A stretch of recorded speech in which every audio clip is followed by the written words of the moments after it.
أعوذ بالله من الشيطان الرجيم. بسم الله الرحمن الرحيم. شهر رمضان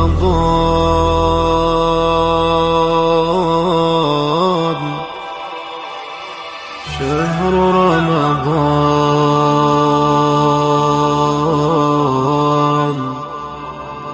شهر رمضان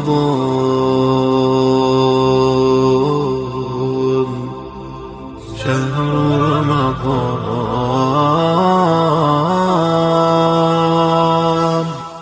اعوذ باللہ من الشیطان الرجیم. بسم اللہ الرحمن الرحیم. اللہم رب شہر رمضان الذي انزلت فیہ القرآن وافترضت علی عبادک فیہ الصیام صلی علی محمد وآل محمد ورزقنی حج بیتک الحرام فی عامی ھذا وفی کل عام واغفر لی تلک الذنوب العظام فإنہ لا یغفرها غیرک یا رحمن یا علام. ماہ مبارک رمضان کی تمام عبادتیں، تلاوتیں، دعائیں جو اس لمحے تک انجام دی گئی ہیں اور طلب کی گئی ہیں، خدا اپنی بارگاہ میں قبول اور منظور فرمائے اور بچے ہوئے اس ماہ کے مبارک ایام سے اپنی زندگی کو بابرکت بنانے کی اللہ توفیق عطا فرمائے.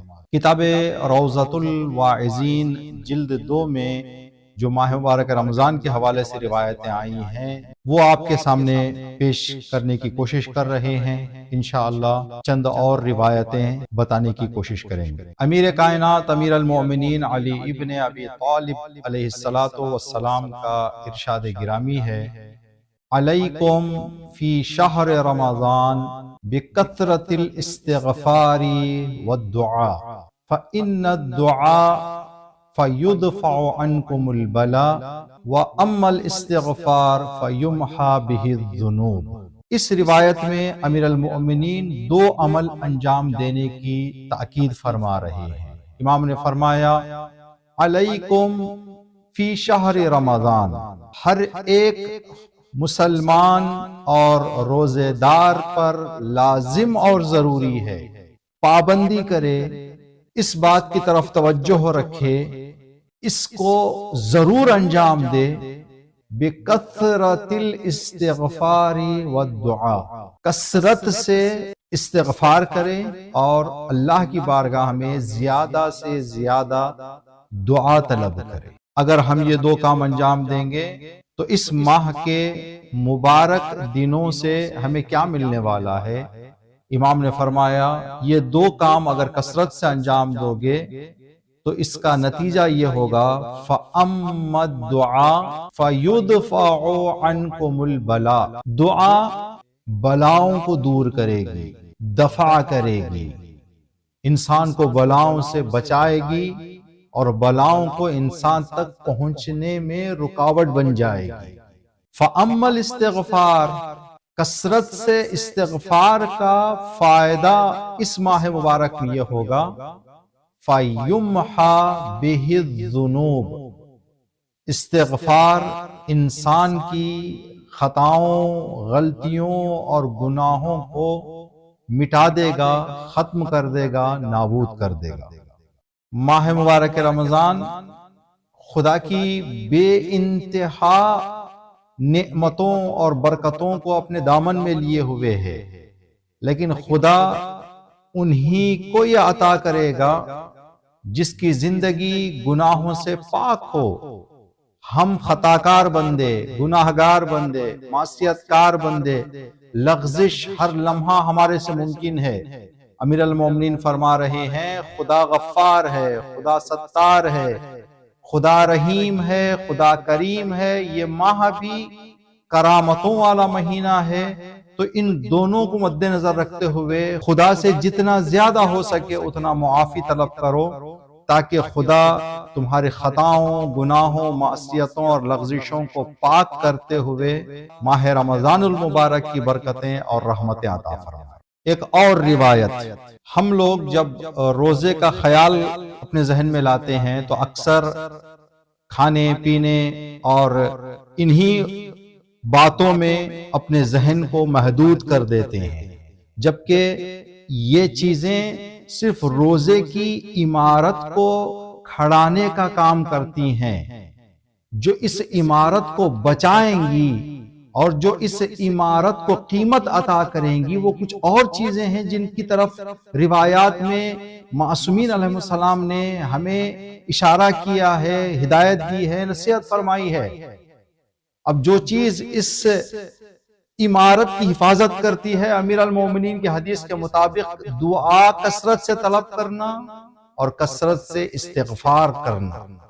نبی کریم کچھ اور باتوں کی طرف اشارہ فرما رہے ہیں جو عمارت ثواب و اجر ماہ مبارک رمضان کو جو ہم نے بھوک برداشت کر کے، پیاس برداشت کر کے کھڑا کی ہے، اس کی حفاظت کرنے والی چیزیں ہیں۔ نبی فرماتے ہیں ایھا الناس من صام شہر رمضان، اے لوگو جو کوئی بھی ماہ مبارک رمضان کے روزے رکھے، فی انصات و سکوت، اس کو چاہیے کہ جتنا ممکن ہو سکے اتنا خاموش رہے، سکوت اختیار کرے، زبان بے ضرورت نہ کھولے، اس لیے کہ زبان ایک ایسا خطرناک عضو ہے جو انسان کی کمائی کو نابود اور برباد کر دیتی ہے۔ حضرت فاطمہ زہرا سلام اللہ علیہا کی روایت ہے کہ آپ نے فرمایا کہ جس روزے دار نے اپنے زبان پر کنٹرول نہیں رکھا ہے، آنکھوں پر کنٹرول نہیں رکھا، کانوں کو گناہوں سے نہیں بچایا، اپنے اعضائے بدن کی گناہوں سے حفاظت نہیں کی، تو اس نے اس بھوک اور پیاس سے کیا حاصل کر لیا ہے؟ اس روزے سے اسے کچھ ملنے والا نہیں ہے جو ان چیزوں کو گناہوں سے نہ بچائے۔ نبی کریم آگاہ کرنے کے لیے فرما رہے ہیں جو کوئی انسان بھی ماہ مبارک رمضان میں روزہ رکھنے کی سعادت حاصل کر لے، اس کو چاہیے کہ روزے کے دوران انصات و سکوت، خاموش رہنا اپنی عادت بنا لے۔ وَكَفَّ سَمْعَهُ وَبَصَرَهُ وَلِسَانَهُ وَيَدَيْهِ وَجَوَارِحَهُ مِنَ الْكِذْبِ وَالْحَرَامِ وَالْغِیبَةِ۔ یہ وہ مہم چیزیں ہیں جو روزے کی کمائی کو بچانے کا کام کرتی ہیں۔ خاموشی کے ساتھ نبی نے فرمایا روزے دار کو چاہیے کہ وہ اپنے کانوں کا، اپنی آنکھوں کا، اپنی زبان کا، اپنے ہاتھوں کا، اپنے دل و دماغ و خیال کا خیال رکھے، کہیں ایسے نہ ہو کہ ان سے حرام، جھوٹ اور غیبت سرزد ہو جائے۔ اگر کوئی انسان نبی کی ہدایت پر عمل کرتے ہوئے اس بات کی طرف توجہ کر کے اپنا روزہ مکمل کرے اور اپنے ماہ مبارک رمضان کو اختتام تک لے جائے اور اس کو بچائے آخر عمر تک، تو کیا اجر اللہ کی طرف سے نصیب ہوگا؟ نبی نے آگے روایت میں فرمایا قرب یوم القیامہ حتی یمس رکبتیہ رکبت ابراہیم خلیل الرحمن۔ انسان خدا سے اتنا قریب ہو جائے گا اور خدا اس قربت سے اس روزے دار کو وہ جگہ عطا کرے گا اور اس مقام پر پہنچا دے گا کہ اس انسان کے دو زانوں حضرت ابراہیم خلیل الرحمن کے دو زانوں سے ملتے ہوئے ہوں گے۔ یعنی انسان انبیاء کے ساتھ بیٹھے گا اور انبیاء کے زانو با زانو، شانہ با شانہ اس کو اللہ مقام عطا کرے گا۔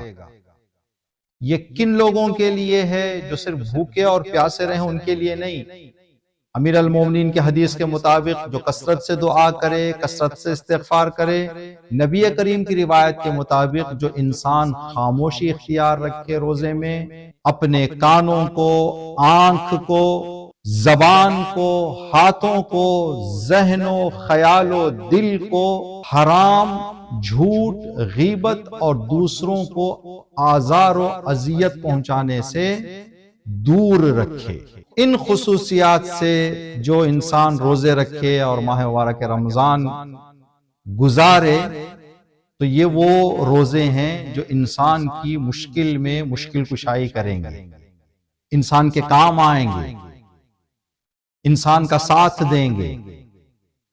اسی کتاب میں نبی کریم نے ایک اور مقام پر فرمایا، رأیت رجلا من امتی فی المنام، میں نے عالم خواب میں میری امت کے ایک بندے کو دیکھا، یلحث عطشا، شدت کی پیاس میں گرفتار، غش کھا رہا ہے انسان، کلما ورد حوضا منہ منع منہ، جب بھی اپنی پیاس دور کرنے کی نیت سے حوض کوثر کے قریب جاتا ہے تو جو فرشتے وہاں پر موجود ہیں وہ اس کو دور کر دیتے ہیں، منع کر دیتے ہیں، روک دیتے ہیں۔ اب اس مشکل میں گرفتار انسان جو کوئی اس کا پرسان حال نہیں ہے، فَجَاءَهُ صِيَامُ شَهْرِ رَمَضَانَ، اتنے میں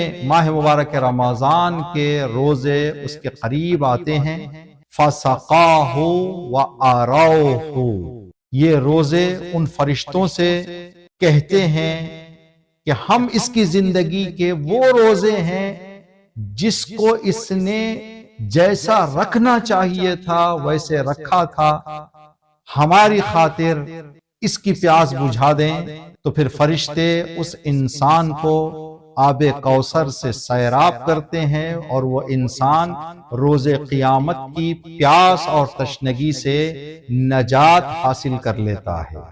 محترم مؤمنین اور مؤمنات، ان تین روایتوں سے ہمیں یہ بات پتہ چلتی ہے کہ صرف چند گھنٹوں کے لیے کھانے پینے سے پرہیز روزہ نہیں ہے، بلکہ حقیقت میں گناہوں سے بچنے اور گناہوں کی مغفرت طلب کرنے کا نام روزہ ہے۔